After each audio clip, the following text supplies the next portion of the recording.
Tasya, menarik sekali melihat pergerakan IHSG yang terprosok bahkan hingga 6.100 di hari ini. Apakah Anda lihat masih ada potensi IHSG ini akan terprosok lebih dalam di sepanjang pekan ini, atau menurut Anda ini sudah mencapai bottom?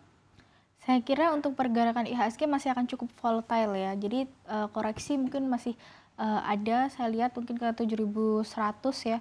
Dan hari ini juga sudah masuk di level 7.100-an. Dan saya melihat faktor yang membuat IHSG ini volatile adalah beberapa saham perbankan big caps yang hari ini terkoreksi cukup dalam. Bahkan saya tadi lihat Bank Syariah juga sempat terkoreksi lebih dari 8% ya. Jadi saya kira ini mungkin masih akan berlanjut, apalagi ini mendekati payment date ya untuk BNI besok, kemudian juga BBCE di pekan ini. Ditambah juga minggu ini menjadi pekan terakhir sebelum libur Lebaran. Jadi ya tidak heran kalau biasanya pelaku pasar ini akan cenderung taking profit ya untuk persiapan mereka menuju Lebaran. Baik, apakah Anda lihat memang ini faktor terbesar yang menyebabkan pelemahan IHSG, atau memang karena terkait dengan sidang MK soal Pilpres ini yang membuat investor semakin pesimistis kalau pemilu ini bisa berakhir satu putaran? Oke.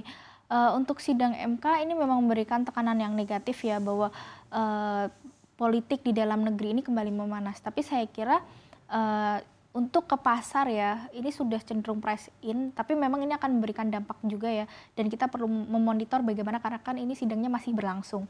Kemudian sebenarnya ada juga faktor lain yang mempengaruhi pergerakan pasar kita volatile dari global ya.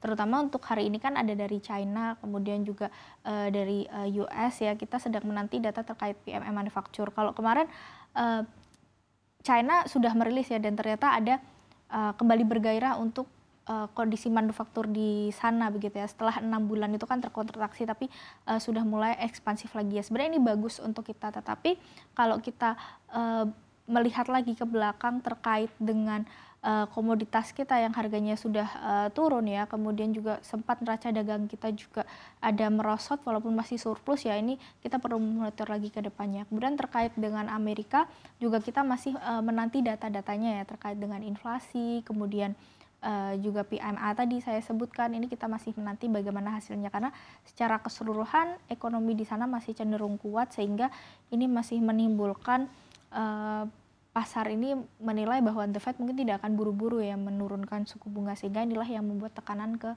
pasar sendiri. Artinya ada potensi IHSG bisa meninggalkan 7.100-an? Kemungkinan itu bisa saja ya, apalagi kalau kita melihat libur kita kan cukup panjang ya. Nah biasanya di libur ini kan hanya di Indonesia, tetapi di luar ini kan tetap berjalan ya pasarnya. Dan syukurnya tidak ada FOMC ya.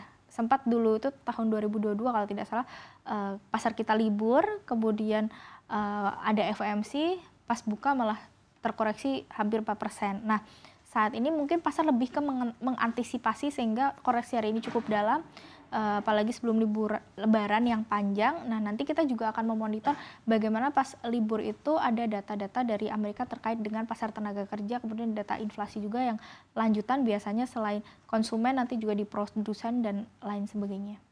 Baik, artinya ada potensi ketika dibuka nanti setelah libur panjang IHSG akan terperosok lebih dalam lagi? Untuk terkoreksi lebih dalam lagi kita tetap perlu mencermati ya, karena ini kan baru awal pekan dari seminggu efektif sebelum liburan ya.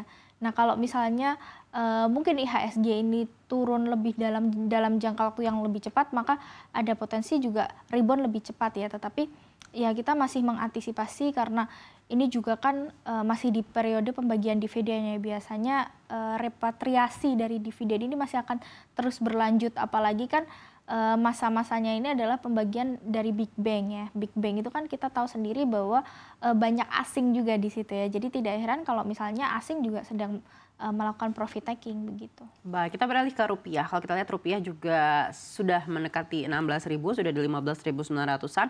Sebesar apa peluang rupiah ini untuk bisa menguat lagi di tengah faktor eksternal yang juga cukup menekan pergerakan kurs emerging market? Saya kira masih cukup volatile ya, dan hari ini sebenarnya untuk pertama kali dalam 5 bulan ya rupiah itu di level 15.900 lagi. Tapi tadi saya cek sempat turun lagi, masih di level 15.800-an, dan saya kira ini cukup menjadi concern ya, bahwa semakin mendekati 16.000 ini tentu akan memberatkan bagi para importir. Terlebih ini kan di bulan Ramadan ya, dan kita membutuhkan banyak komoditas terutama terkait pangan, dan banyak juga kita yang masih impor seperti bawang putih, kedelai, terus beras juga kan, dan beras ini juga menjadi faktor inflasi kita naik. Bahkan hari ini kan ada pengumuman BPS terkait inflasi bulan Maret yang ternyata meningkat ke 3%-an secara tahunan, dan saya kira memang ini sudah merefleksi ya bagaimana terkait dengan masyarakat di bulan Ramadan ini ya, dan saya kira ini perlu menjadikan concern jika rupiah kita mau melemah ke 16.000. Tapi saya kira ya ini perlu intervensi lah dari Bank Indonesia sendiri supaya kita bisa menjaga ekspor impor kita ya tetap terjaga surplus lah ya, walaupun ada merosot gitu.